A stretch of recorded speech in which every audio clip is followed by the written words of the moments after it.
bachim that you need are there. Recruiters every week. Teachers that are going to teach that class, one class, two classes, or however many as you have. And then what I used to call is the setup crew. We used to make sure we left on time, or we left without you. And that could have been bad. I remember there were times that we made the last two guys take a taxi, and they came a little late. And sometimes we were paid back, and sometimes we weren't paid back.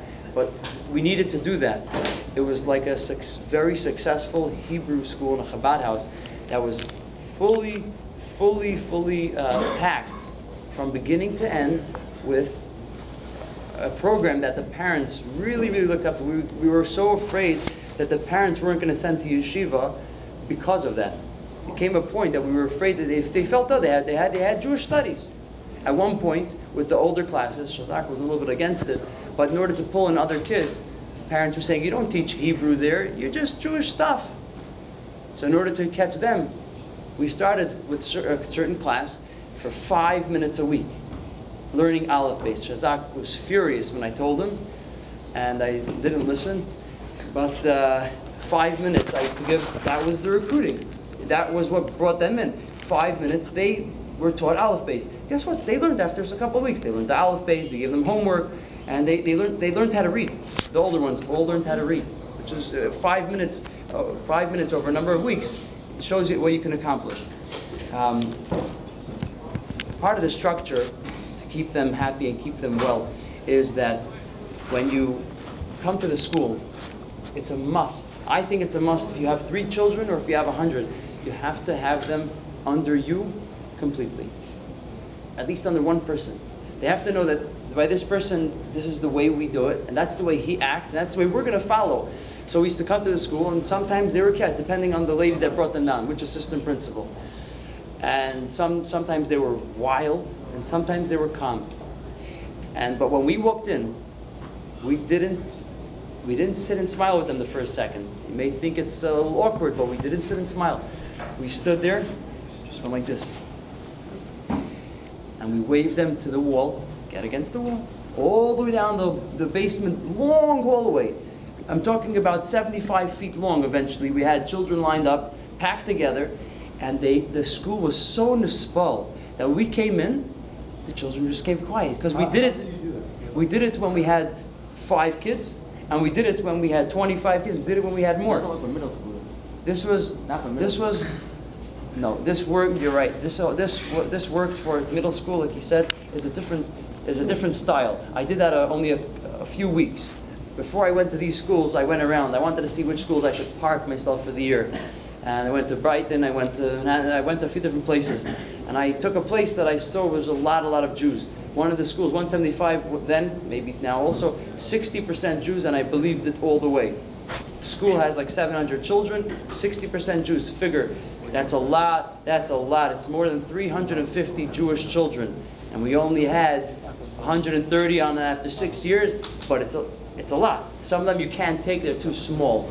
And some of them have other classes that they'll never let them go. The school has a hard time letting them go. Because in some schools it's up to the principal. Legally, some schools up to the principal. Anyways, we used to take them single file line out of the school.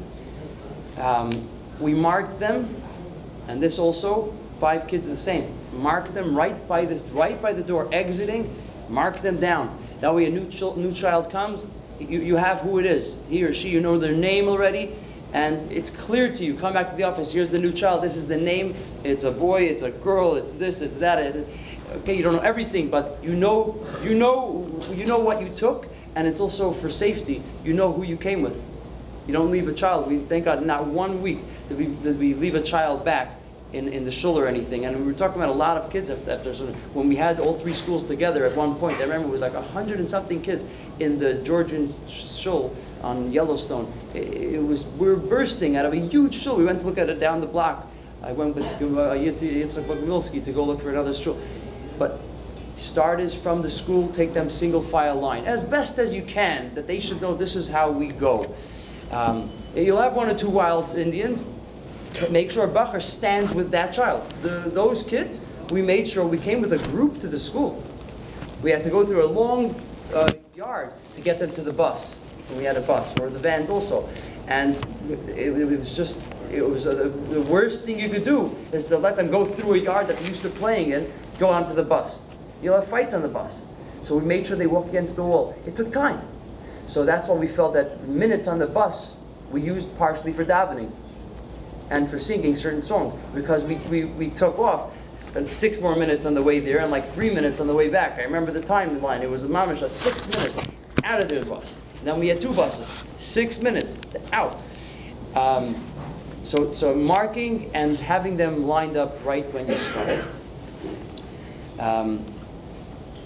Don't forget, if it takes only 2 or 3 children to start running in that place, and the school looks at you as a little bit funny. So it's very important how you start with them. You get them onto the bus that way, and there's someone has to be on the bus before them and shows them into the seats. Some kids like to go to the back, that's fine, but most of the children should be told where to sit. Even in a van, tell them, you sit over here, you sit over there. It really does a lot.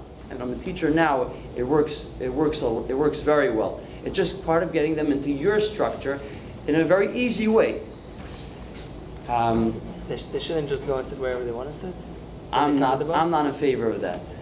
If you have 4 or 5 children, it could work. Sit wherever you want.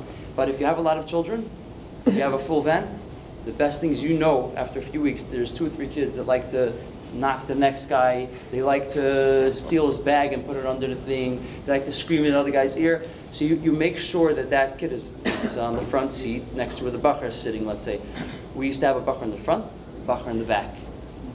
That's how we did it. And then on the bus, bacher there was like 4 bachrim on the bus. 1, 2, 3. Then they would all stuck on a seat, and the front guy would do his thing, sing with them or whatever he was doing with them, davening with them.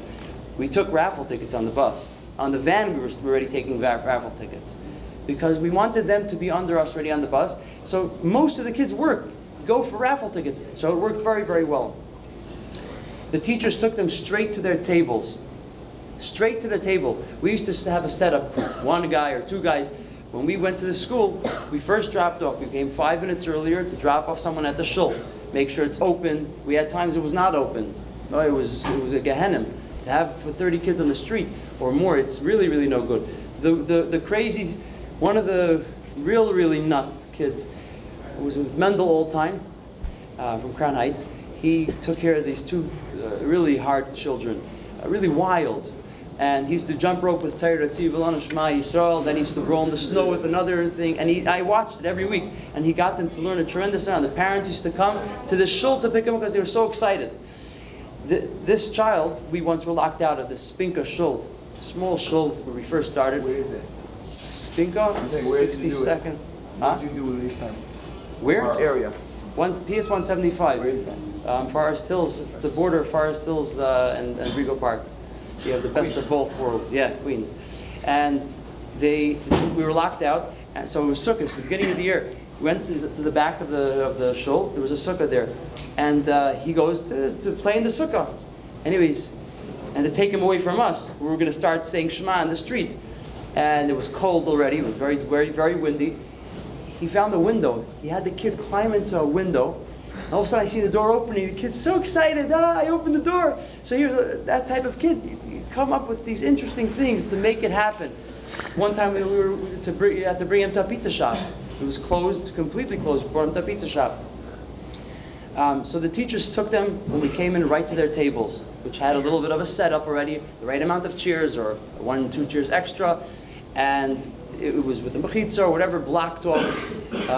Just a little technique.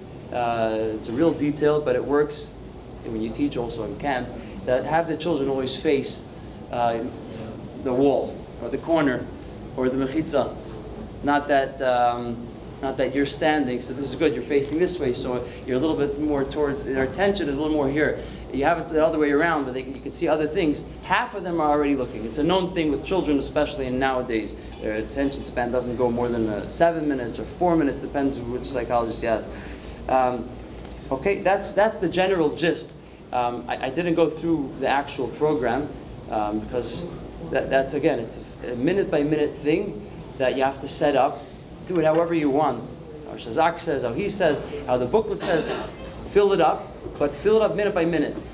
If you need to, you're not sure the story is going to take 6 minutes or 12 minutes, plan a second story. Plan that someone else could say a second story if you're doing a rally. Always have it packed so that even if you have a tzara over there, you'll still figure it out. There's always going to be, because you're coming once a week to a shul, there's always going to be something come up in your way. There's always going to be. We were once locked out because the shul said we're not paying and we were locked out.